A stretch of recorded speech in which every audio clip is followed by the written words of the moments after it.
Hey everyone, guess where I am? That's right, I am in Dubai. If you saw my other video, I had just come from the Sharjah International Book Fair to do some cooking demos, and of course now that I'm here I gotta stay a couple extra days to check out the big glamorous city.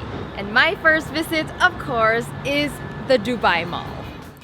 Our hotel has a shuttle that takes guests right to the Dubai Mall, and on the way I got to take in the general vibe of the city. You really feel small with all these skyscrapers towering over you, but I gotta say that they're not just big but also really artfully designed. The Dubai Mall is currently the largest mall in the world, and right behind it you can spot the Burj Khalifa, the tallest building in the world. And guess what was the first thing we saw in the mall? That's right, plans for the next tallest building in the world. Of course. Or the tower. Or the tower. That tower, yeah, exactly. So right behind me is a model of a new building that they're building called the Dubai Creek Tower, also known as the Tower, because it'll be that spectacular. All you have to say is the Tower and you know what you're talking about. It will be taller than the Burj Khalifa. So this will be the tallest building in the world when it's done. Right next to it will be another mall that will be double the size of the Dubai Mall, which is this whole thing is mind-boggling. It's all a competition of the biggest, the best. There will be an elevator that takes you all the way to the top. I asked him how many floors and he said it's a secret. I can't tell you. What? This is the very first thing we see walking in the entrance, and we're still in awe of how big this place is, and the first thing they give you is, guess what? There's bigger coming. So because this is such a daunting place, we asked one of the employees where we should go next, and so he pointed us to the direction of the aquarium. And then one of the guys specifically told us, and the Cheesecake Factory is also that way.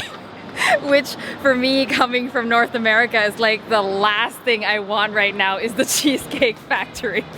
Everything about this mall is big, lavish, and impressive, including the aquarium, the sharks in the aquarium, the dinosaur skeleton, the famous human waterfall, the ice skating rink smack in the middle of everything. I mean, even the shoe display was lavish. My favorite place in the mall, though, is this one right here selling Middle Eastern sweets, and I was drawn to this place by this.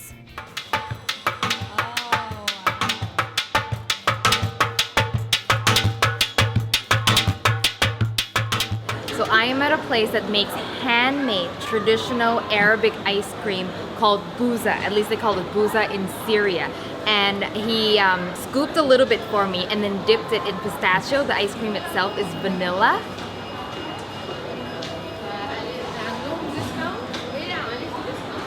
It's like rich and thick. It's almost like there's no air turned into it. Really dense. You can almost chew on it. And I can smell, is there rose water in here? No. No?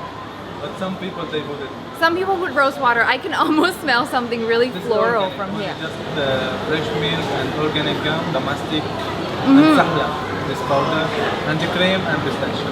Oh wow. He's showing me how he's putting together the ice cream. Oh, it's so thick. He can hold it by his hand. And he's wrapping it in a whole bunch of pistachio. Like you can just, it's like fudge. It's like fudge and ice cream had a baby. This would be it. Look at that.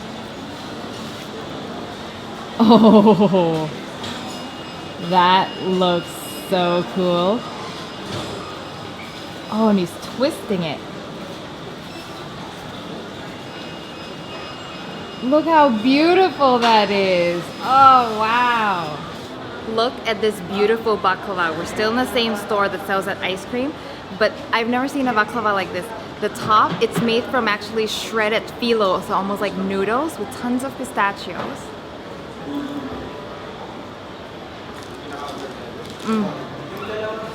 Oh, it's so good. Look at the intensity of the nuts. It's just packed full of pistachios, crispy, not too sweet. Perfect. So he just gave me a taste of a drink called sahlab, which is milk mixed with cream, rose water, and apparently a type of flour. And he put a dash of cinnamon on top. It's hot. Oh, it's thick. Definitely got a viscosity in there, and it's being churned, and I wonder if that does something to the texture as well. Really aromatic. This is perfect for like a cold night. Goes down so easy too. For a sweet tooth like me, this was a dream store. They also had kanafe, which is a sweet, cheesy pastry with shredded phyllo, beautifully packaged Middle Eastern honey, and this lovely gentleman was so excited to let me taste everything. I could be here all day. We also walked by Magnolia's Bakery, which is actually a chain from New York, but I just loved that you can watch the cake decorator do his magic, and I love all things pastel, so I really coveted that cake. So we just came to check out the Burj Khalifa. We wanted to go up, and we found out that it takes a minimum of 45 minutes because it takes 15 minutes to get there, 15 minutes back, and then you gotta spend at least 15 minutes up there, which we don't have the time for right now because we gotta make an appointment. But also it costs 500 dirhams right now, which in US dollars, that's probably around, what, $150? $150 US just to go up and to come down. And I'm sure it's quite the experience of a lifetime, but I'm just not quite willing to spend that kind of money for the view. That money is much better spent on lunch. That's right, we're meeting some local friends at Samad El Iraqi restaurant, which is a beautiful place serving authentic Iraqi food. And we were so lucky because our friends were the best food guide. So I am at what is apparently the hottest Iraqi restaurant in all of Dubai. So what I've got in front of me here is this beautiful bread that's cooked in the tandoor, which is a clay oven. It's stuck on the side of the oven. And I have to break this now because it's nice and hot and fluffy. Oh, I can feel the chewiness of this bread.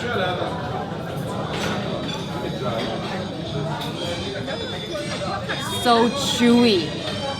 It's like gluten overload. I can taste the toastiness of the bread as well. Food has started arriving and I'm slightly overwhelmed by everything that's around me right now. So what I've got here is a beef salad, but the beef is a special kind of beef called gas, and apparently it's like a shawarma where the beef is roasted on a spit. There's an eggplant dip, there's hummus with beef on top and some pine nuts, and this is called cookbook. I'm really excited about it, and it's sort of like a dumpling with beef inside. There are 3 different kinds of cookbook. There's one with rice, one with potato, and one that's made with bulgur wheat. Check this out. Does that look good or what? Super crispy on the outside, nice and soft dough, and the beef really flavorful. It's delicious. Now I want to try the salad.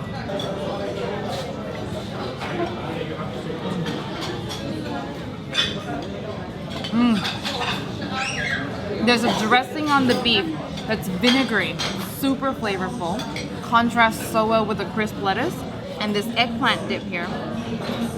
Ooh, smoky is the smell. Oh, nice and you can tell that eggplant was black. It's super smoky.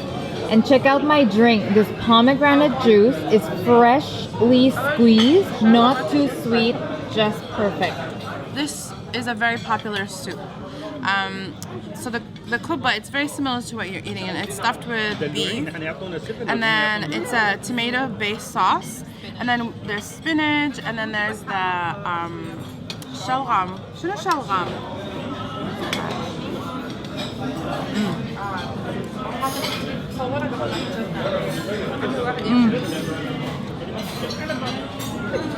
Oh, that is to die for. The kuppa is so soaked in that sauce. It like melts in your mouth, tangy and tomatoey.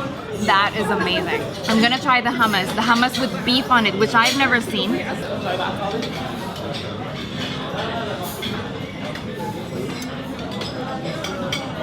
The smoothest hummus I've ever had. Perfectly seasoned. Not a lot of lemon, heavy on the salt, and the beef is really toothsome but not chewy. Nice texture. Who would have thought to put beef on hummus, right? Like in the North American world, we wouldn't do that, but this is just genius. So I have been schooled on how to drink this tea old style. So this black tea, it came already with sugar at the bottom, so you just have to stir it to dissolve it. You got no choice, you're getting sugar whether you like it or not. And now, so what you do, because this is hot, you hold this at the top where it's cool, you pour it just so it trickles down to the plate. You swirl it around to cool it down, which is perfect because tea is always too hot to begin with, right? And then you drink it from the plate. Oh, strong tea. Just the perfect level of sweetness, actually. I like that, but it's strong and tannic and aromatic. Are there spices in here? Is there cardamom? I smell cardamom in here. Our friend at the table here came from Kuwait and brought some sweets with her, and apparently Kuwait is the land of sweets. So I've got here some thin wafers rolled, and just check out this crumbliness.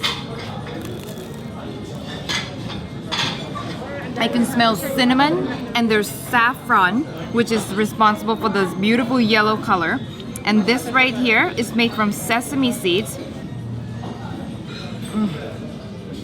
Oh, it's nutty, it melts in your mouth, it's rich. It's like sesame fudge. That's how I would describe it. So good. As a super cool bonus, the restaurant let us into the back to see an Iraqi way to cook fish called maskoof, where whole fish is butterflied and roasted around an open flame. Unfortunately, we didn't get to taste it, but it is definitely on my bucket list.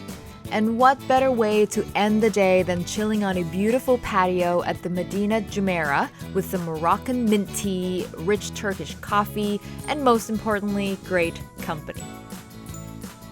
In the next episode, we head to Abu Dhabi to visit the brand new Louvre. Yes, there is now a second Louvre. Then I finally get to try a traditional Emirati meal, so you definitely want to stay tuned for that. Give this video a thumbs up if you enjoyed it, and all the links you need are in the description box below. I'll see you next time!